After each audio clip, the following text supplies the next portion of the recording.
한여름밤, 나는 친구들과 함께 시골에 있는 작은 한옥으로 여행을 떠났다. 그곳은 우리들 중 한 명의 할아버지께서 소유하고 계신 곳으로 오래된 한옥이지만 정겨운 분위기가 있는 곳이었다. 시골이라 그런지 밤하늘엔 별이 총총히 박혀 있었고 매미 소리가 울리는 가운데 산들바람이 불어와 더위를 식혀주었다. 그 한옥은 마을 가장자리 산기슭에 위치하고 있었는데 주변엔 논밭과 숲이 어우러져 있어 자연을 만끽하기에 더없이 좋았다.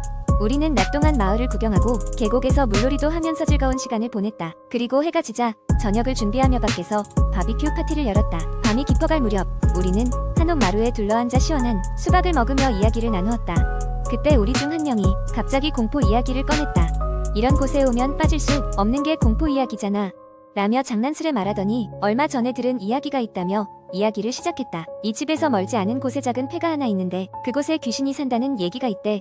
오래전 이 마을에서 어떤 여인이 이유 없이 사라졌고 사람들이 찾지 못했대. 몇 주가 지나고 누군가 그 폐가에서 그 여인의 흔적을 발견했지만 끝내 여인을 찾을 수 없었다고. 밤마다 그 여인이 폐가를 배회한다고 해. 잠시 숙연해진 분위기 속에서 친구들은 더 무서운 이야기를 서로 경쟁하듯 풀어놓았다. 그러던 중 한 친구가 문득 무언가 생각난 듯 말했다. 맞다, 이 집에도 전설 같은 게 있던데. 그 친구의 이야기에 따르면 이 한옥에는 할아버지 세대부터 내려오는 이상한 일이 있었다고 한다.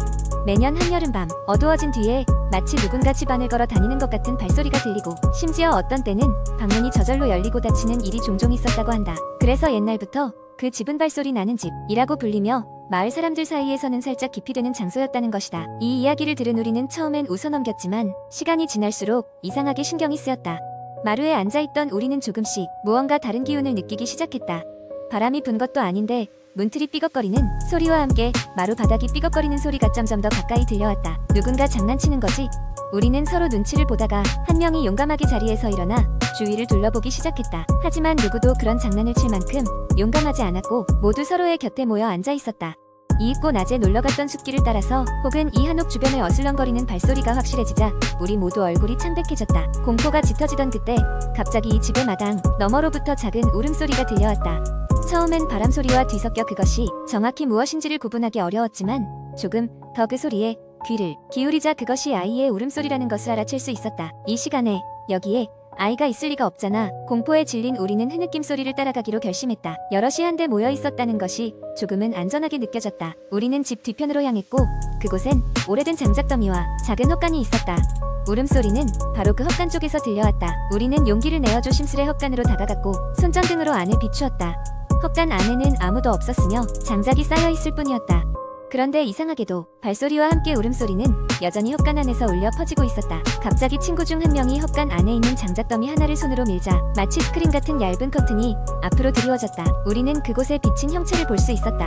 이날 밤의 사건은 실제로 그 장작더미 뒤편이 다른 공간으로 이어진다는 환상을 안겨주었다. 우리 중 몇몇은 그것이 빛의 반사 때문일 거라며 합리화를 했지만 그때는 아무리 과학적으로 생각해봐도 이해할 수 없는 일이었다. 그 사건 이후 우리는 그 헛간 주변을 철저히 수색했지만 특별히 이상한 점은 찾지 못했다.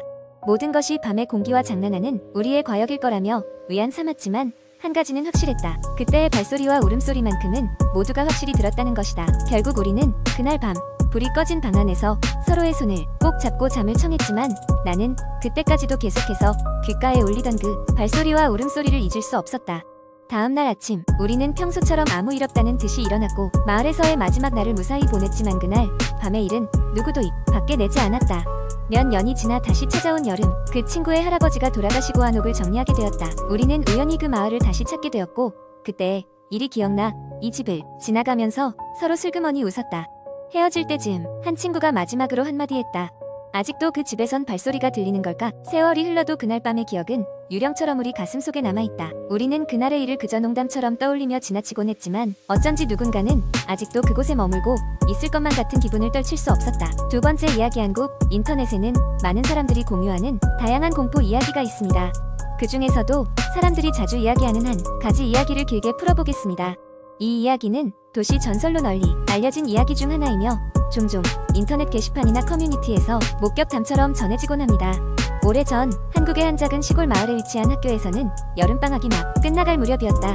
학생들은 개학 준비로 분주했지만 이와 동시에 학교에서는 이해할 수 없는 이상한 일들이 벌어지기 시작했다. 학교 안에 있는 낡은 건물, 특히 그 중에서도 오래된 체육관에서 이상한 소문이 돌기 시작한 것이다.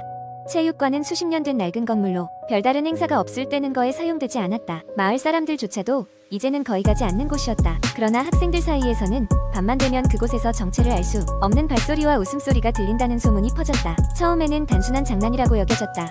몇몇 장난기 많은 학생들이 다른 애들을 놀래키려고 하는 것이라는 이야기가 돌았지만 이상하게도 소리는 점점 더 자주 들리게 되었다. 심지어 낮 시간에도 체육관을 지나가다 보면 누군가가 속삭이는 소리를 들었다는 학생들이 나타났다. 어느 날 밤 호기심 많은 4명의 학생들이 그 소문의 진상을 밝히기 위해 체육관에 모였다. 그들은 손전등 몇 개와 녹음기 그리고 카메라를 준비했다. 모두가 밤 11시가 되길 기다리며 체육관 근처에 숨어 있었다. 시계가 11시를 가리키자 그들은 조심스럽게 체육관으로 들어갔다. 체육관 안은 어둡고 썰렁했다. 낡은 바닥은 발걸음을 옮길 때마다 삐걱거렸고 먼지 냄새가 가득했다. 그들은 손전등으로 사방을 비추며 천천히 움직였다. 곧이어 그들 앞에 모습을 드러낸 것은 오래되어 형태를 알아볼 수 없을 정도로 닳아버린 농구 코트였다. 하지만 그곳에는 아무것도 없었다.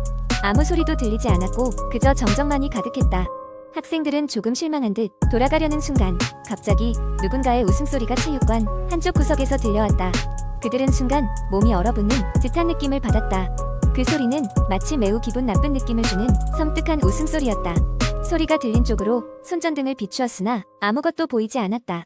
그러나 그 순간 그들의 녹음기에 장난감 같은 소리가 녹음되기 시작했다. 마치 잘못 조율된 라디오처럼 지직거리는 소리가 들리더니 그 속에서 또렷한 목소리가 흘러나왔다. 왜 왔니? 여기 오면 안 돼.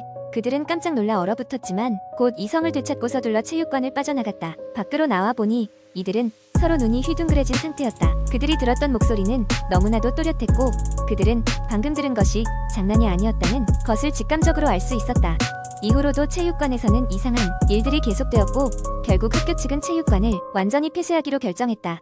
몇 년이 지난 후 그 마을을 조사하던 한 연구자는 이러한 소문을 따라 그 체육관을 조사하던 중 오래된 신문 기사에서 놀라운 사실을 발견했다. 그 학교 체육관은 몇십 년 전화재로 인해 여러 명의 학생들이 목숨을 잃었던 장소였다. 그중 한 학생의 이름은 조수연이었고 그 학생의 방에서는 화재 당시의 녹음기와 지금은 듣기 힘든 웃음소리가 녹음되어 있었다. 이야기는 늘어지는 낮잠처럼 서서히 끝을 맺지만 그 이후로도 그 체육관 근처를 지날 때마다 누군가 당신을 지켜보고 있다는 기분이 든다고 전해진다. 그리고 밤이 될 때면 어쩌면 아직도 그 녀석들의 웃음소리가 들릴지도 모른다. 이 이야기는 잊히기에는 너무 섬뜩한 전설로 남아있다. 세 번째 이야기, 한국 인터넷 커뮤니티에서 자주 볼 수 있는 공포 썰 중 하나는 탈출할 수 없는 미로 이야기입니다. 이번 이야기는 그것을 바탕으로 한 매우 긴 버전입니다. 이야기는 한 대학생이 겪은 실화를 바탕으로 한다. 그의 이름은 민수였고 그는 서울의 한 대학교에서 컴퓨터 공학을 전공하고 있었다. 어느 날 민수는 친구들과 함께 미로 탈출 카페에 가기로 했다. 그곳은 실제 미로처럼 복잡하게 설계된 테마파크로 무서운 요소가 더해져 있어 인기였다. 주말 저녁 민수와 그의 친구들 5명은 신촌에 위치한 그 미로 카페에 도착했다. 그곳은 겉으로 보기엔 그냥 평범한 건물처럼 보였지만 내부는 전혀 다른 세계였다. 입구에서 그들을 맞은 직원은 무덤덤한 얼굴로 규칙을 설명했다. 미로는 매우 어둡고 몇몇 구간은 공포 테마로 구성되어 있습니다. 휴대폰 사용은 금지되어 있으며 손전등만 사용할 수 있습니다. 시간 제한은 2시간이며 제한 시간 내에 탈출하지 못하면 직원이 구출하러 옵니다. 안전에 유의하세요. 무언가 찝찝함을 느끼면서도 민수와 친구들은 기대 반 두려움 반으로 미로에 들어섰다. 처음엔 가벼운 마음으로 시작했으나 점점 깊어질수록 미로는 복잡하고 기묘해졌다. 각 섹션마다 비현실적인 디자인과 거울, 소름 끼치는 사운드 이펙트들이 섞여 있어 방향 감각을 무디게 했다. 20분이 지나자 그들은 첫 번째 체크포인트에 도달했다. 하지만 그곳에서 이상한 점을 느꼈다. 미로가 시작될 때 받았던 지도를 아무리 봐도 이 위치는 지도에 표시되어 있지 않았다. 설마 하고 주변을 탐색했지만 어디에서도 지도와 일치하는 지형을 찾을 수 없었다. 여기 뭐지? 혹시 특별 이벤트 같은 걸까? 친구 중 한 명이 말했다. 그러나 그때부터 이상한 느낌이 계속해서 이어졌다. 서로의 얼굴을 확인하니 모두 불안한 기색이 역력했다. 그들은 잠시 휴식을 취하며 계획을 재정비했다. 계속 앞으로 나가서 두 번째 체크포인트에 도달해야 했다. 하지만 시간이 지날수록 미로는 점점 더 기이해졌다. 미로 속의 소리들은 점점 더 현실감 있게 다가왔다. 누군가 그들을 따라오는 소리, 같은 발자국 소리, 멀리서 들려오는 낮은 속삭임들. 처음엔 연출된 소리인 줄 알았지만 너무나도 생생했다. 그들의 마음속에 점점 더 의심과 두려움이 스며들었다. 시간이 흐르며 그들은 점점 지치고 불안에 떨기 시작했다. 시계를 보니 1시간 30분이 지나 있었다. 아직까진 체크포인트 두 곳만을 지나온 상태였다. 친구 중 한 명은 우린 길을 잃었어. 그냥 돌아가자 라며 포기할 것을 제안했다.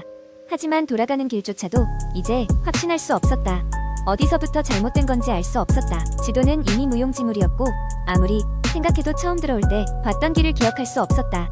어느 순간 미로의 조명이 깜빡이더니 전체가 잠시 암흑 속에 덮였다. 그 순간 모두의 등골을 서늘하게 한 소리가 울렸다. 여기서 나갈 수 있을 거라고 생각했니? 소리는 명백히 그들이 알지 못하는 제3자였다. 친구들은 방심한 채 서로의 얼굴을 바라보았다.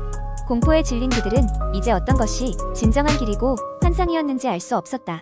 긴장감 속에 다시 방향을 잡았지만 어디를 갈지 몰랐다. 그들의 마음은 절망으로 가득 찼다. 제한 시간이 지났을 때 어디선가 들려오는 규칙적인 발자국 소리가 가까워졌다.